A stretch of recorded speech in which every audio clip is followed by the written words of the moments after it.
November 2nd, 23. New York Attorney General Letitia James steps to a podium surrounded by cameras. She announces $328 million in recovered wages, the largest wage theft settlement in her office's history. The defendant is not a sweatshop, not a construction company. It is Uber, the app on your phone. The company worth $150 billion. They stole from the people who drive you home at 2 in the morning. They did it with an algorithm. They did it for years. And they almost got away with it. Uber did not become the most valuable transportation company in history by following rules. It became a juggernaut by breaking them systematically, ruthlessly, and with technological sophistication that regulators could not comprehend. The company that would eventually steal hundreds of millions from its own drivers first learned how to steal from its competitors. The culture of cheating was not an accident. It was the foundation. The theft operated on 2 levels. The first was visible if you knew where to look, misclassifying drivers as independent contractors to avoid paying minimum wage, overtime, and expenses. The second was invisible, buried deep in the algorithm, paying drivers not based on the work they performed, but based on how desperate they were to accept whatever scraps the app offered. The first level cost Uber $328 million in New York alone. The second level continues today, extracting billions from drivers who have no idea they are being individually targeted for maximum exploitation. The story begins in a restricted room at Uber headquarters in San Francisco sometime around 2014. Engineers called it the Hell Room, though that name would only leak years later when the FBI came knocking. The room contained servers running a program that Uber internally referred to as Project Hell.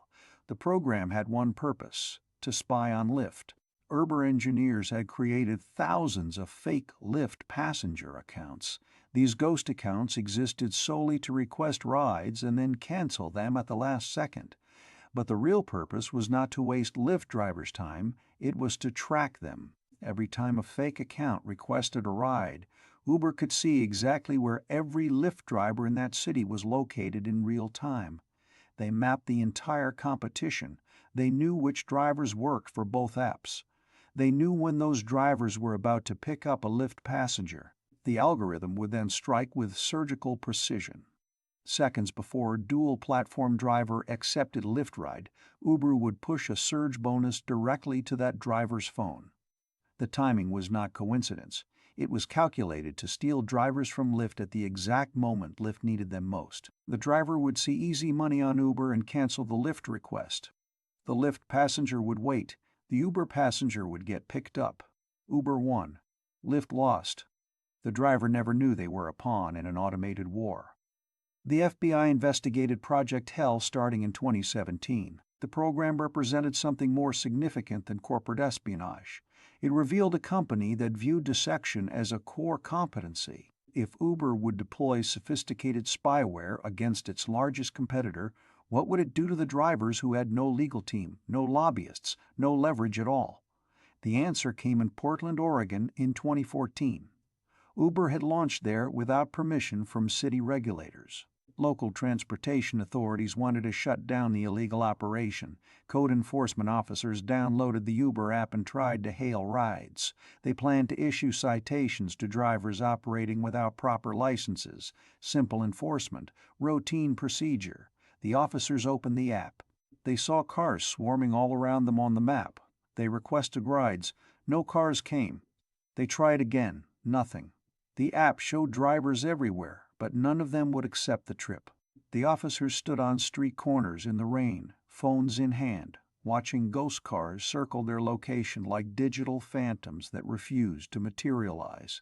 Inside Uber's servers, something else was happening. The company had built a tool called Greyball. The software identified users who were likely to be law enforcement or regulatory officials. It used multiple data points to make the determination.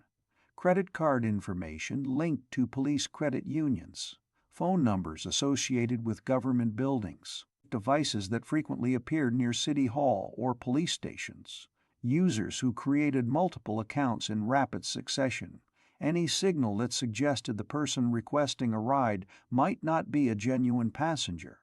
Once Greyball tagged a user, they did not see the real Uber app.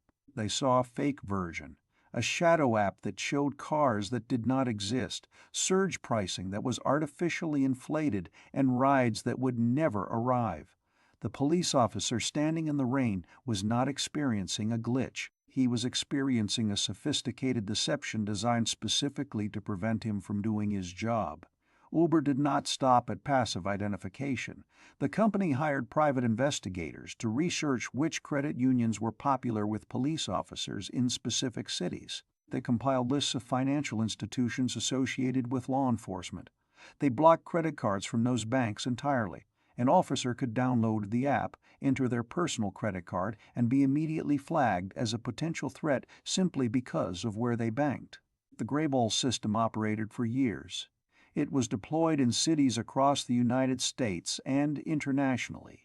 Uber used it in Portland, Las Vegas, Philadelphia, and dozens of other markets. The company viewed regulatory compliance not as an obligation, but as an obstacle to be circumvented through superior technology. Laws were problems to be solved with code. Travis Kalanick, the CEO who built Uber into a global force, embodied this philosophy completely. He did not speak about competitors in business terms. He spoke about them in military terms: war rooms, battles, enemies to be destroyed. When discussing the taxi industry, he told employees, "We're in a political campaign, and the candidate is Uber and the opponent is an asshole named Taxi." The language was not metaphor, it was mission statement. Kalanick authorized Greyball personally. He approved the expansion of Project Hell. He cultivated a culture where winning justified everything, and where the people who raised ethical concerns were viewed as obstacles to victory. The company grew at unprecedented speed. It raised billions in venture capital. It expanded to hundreds of cities on 6 continents, and at every step the drivers who made the service possible were treated as expendable inputs in a logistics equation, not as workers deserving of protection. The exploitation that would eventually cost Uber hundreds of millions of dollars began with a simple question of classification. Were drivers employees or independent contractors?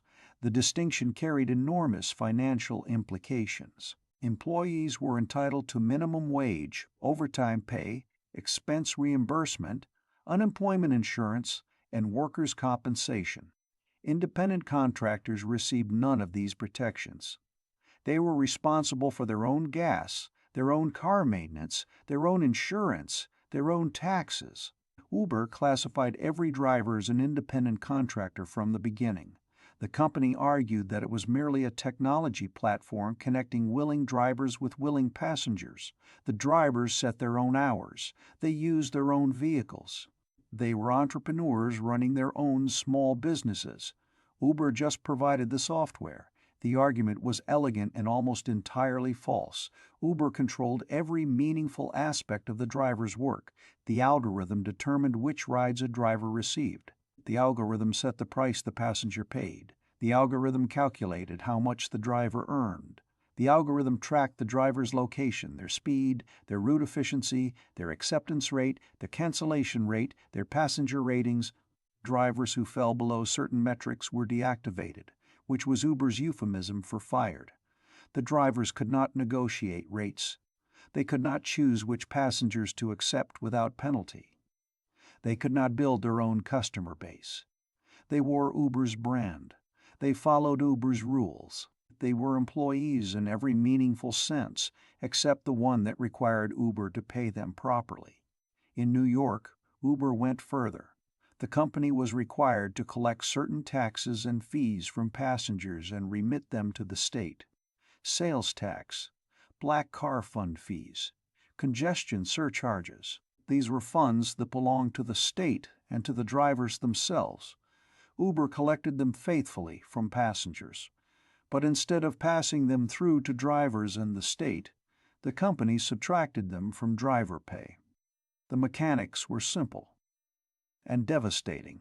A passenger paid a fare that included, say, $50 for the ride plus $8 in taxes and fees. The driver should have received their percentage of the $50 fare. The $8 should have gone to the appropriate funds. Instead, Uber took the $8 from the driver's share. The driver received their percentage of $50 minus the $8 in fees, while the passenger believed those fees had already been paid separately. This was not a gray area. This was not a matter of interpretation. This was stealing money that drivers had earned and that passengers had specifically paid for other purposes. Uber did it to over 100,000 drivers in New York. They did it for years. The total amount stolen exceeded $328 million. The scheme was only possible because drivers could not see behind the algorithm. They received a notification that a ride had been completed. They saw a dollar amount deposited in their account. They had no way to verify whether that amount was correct. They had no access to what the passenger had actually paid. They trusted that the app was calculating their earnings honestly. That trust was systematically betrayed. Letitia James launched her investigation in 2020. Her office subpoenaed internal records, financial data, and algorithmic documentation. They interviewed drivers who had suspected something was wrong but could not prove it. They reconstructed the payment flows that Uber had deliberately obscured. They calculated, trip by trip, how much each driver had been underpaid. The investigation revealed that Uber had known exactly what it was doing. Internal communications showed executives discussing the fee structure. They understood that drivers were being charged for taxes and fees that passengers had already paid. They continued the practice because it increased company revenue. Every dollar taken from a driver was a dollar added to Uber's bottom line. The settlement announced in November 2023 required Uber to pay back every cent stolen from New York drivers, plus interest. It required changes to how the company disclosed payments. It required ongoing monitoring to prevent future violations. It was a victory. It was also a fraction of the larger story.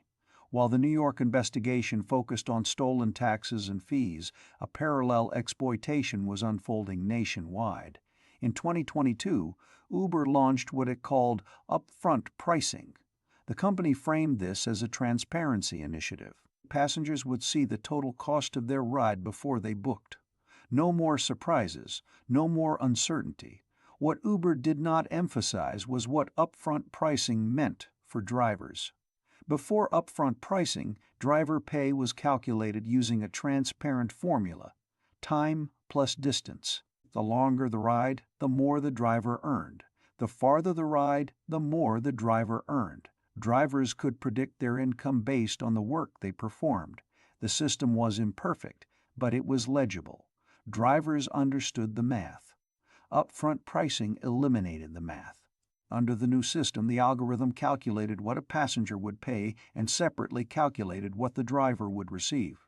These two numbers were no longer connected by any transparent formula.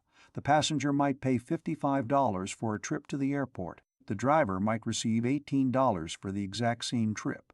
The $37 difference vanished into Uber's pocket. The disconnect was not uniform, it was personalized. The algorithm did not simply take a fixed percentage from every ride. It analyzed each driver individually. It examined their acceptance rate, their cancellation patterns, their driving history, their location, their historical willingness to take low-paying rides. It built a psychological profile. It calculated the minimum amount each specific driver would accept for each specific trip. Vina Dubal, a law professor at the University of California, was among the first to document this phenomenon. She did not simply analyze data from a distance. She rode with drivers. She examined their earnings statements. She compared payouts for identical trips taken by different drivers at the same time. What she found was algorithmic wage discrimination operating at industrial scale. Two drivers could be sitting in the same parking lot. They could receive a request for the same trip at the same moment. One driver might be offered $15. The other might be offered $11. The difference was not random. The algorithm had determined that the second driver, based on their behavioral patterns, was more likely to accept a lower amount. They were desperate. They were behind on their car payment. They had a low acceptance rate they were trying to improve. The algorithm knew. The algorithm exploited. Dara Khosrowshahi became Uber's CEO in 2017, brought in to clean up after Kalanick's increasingly toxic tenure. He was polished where Kalanick was abrasive. He wore open-collar dress shirts instead of hoodies. He apologized for the company's past behavior. He promised a new era of responsibility. But Khosrowshahi oversaw the implementation of upfront pricing. He presided over the expansion of algorithmic wage discrimination. In an interview, he described the system with remarkable candor, targeting different trips to different drivers based on their preferences or based on behavioral patterns. He was admitting in public that Uber paid drivers based on psychological profiling rather than the work performed. He did not seem to understand why this was damning. The gamification of driver exploitation extended beyond base pay. Uber introduced quests, challenges that promised bonus payments if drivers completed a certain number of rides within a time window. Complete 20 trips this weekend and unlock $30. The bonuses seemed generous. The mathematics were predatory. The algorithm set quest thresholds at levels calculated to keep drivers working during low-demand periods. A driver might complete 17 trips and see the quest notification, just 3 more rides to unlock your bonus.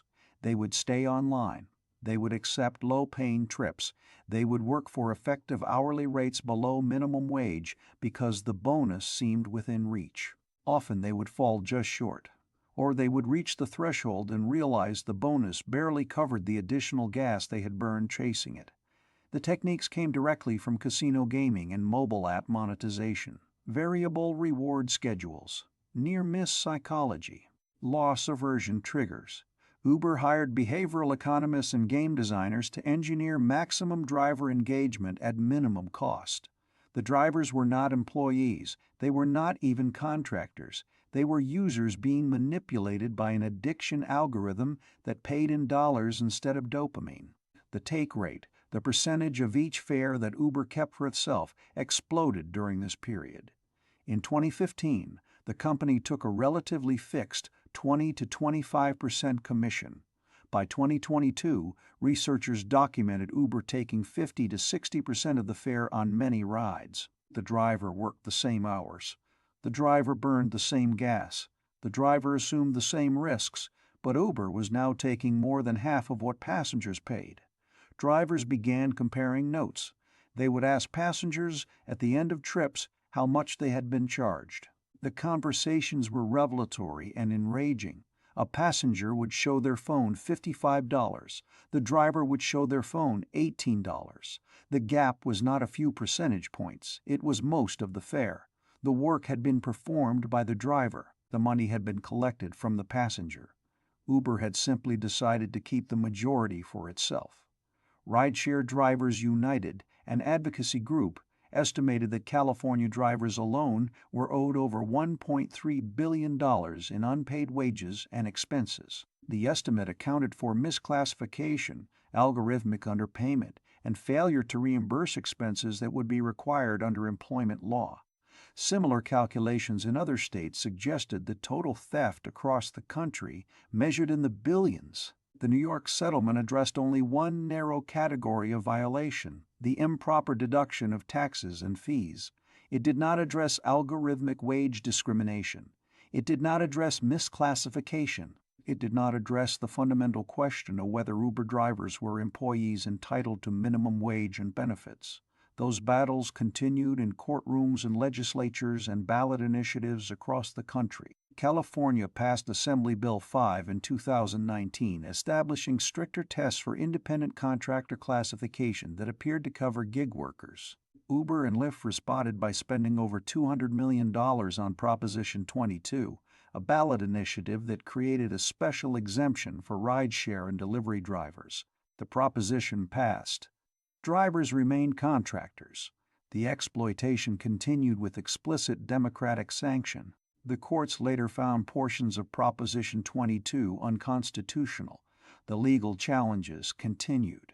Meanwhile, drivers kept driving. They had no choice. Many had taken on car loans specifically to work for Uber. They were trapped. The algorithm knew they were trapped. The algorithm adjusted their pay accordingly. Uber's stock price recovered from its pandemic lows. The company reported its first operating profit in 2023. Wall Street celebrated. The business model had matured. The path to profitability had been found. That path ran directly through the pockets of drivers who could not see the algorithm extracting maximum value from their labor, while giving minimum compensation in return. $328 million sounds like accountability. For Uber, it represented approximately 1% of annual revenue, a rounding error, a cost of doing business. The company did not admit wrongdoing as part of the settlement. No executives faced personal consequences. The algorithm continued to operate. The take rate remained elevated. The drivers remained contractors. The fundamental structure of exploitation remained intact. The lesson is not that one company did something wrong. The lesson is that the algorithm made the theft invisible. When a foreman shortchanges workers, they can see it happening. When a factory underpays overtime, the math is legible. When an algorithm personalizes your exploitation based on your psychological profile, you cannot even prove you were cheated. You just feel something is wrong. You compare notes with other drivers. You see the gaps, but the algorithm is a black box. The company owns the box. They will not show you what is inside. Uber is not unique. Every gig platform operates on similar principles. The technology enables a form of wage theft that would be impossible to execute at scale with human managers. The personalization enables discrimination that would be illegal if applied by a human supervisor. The opacity prevents the collective action that workers have historically used to demand fair treatment. $328 million went back to drivers. Billions more remain inside the algorithm. The cars are still circling. The app is still pinging. The algorithm is still calculating exactly how little you will accept. The theft continues at the speed of software, one ride at a time, one driver at a time, one carefully optimized act of extraction every second of every day.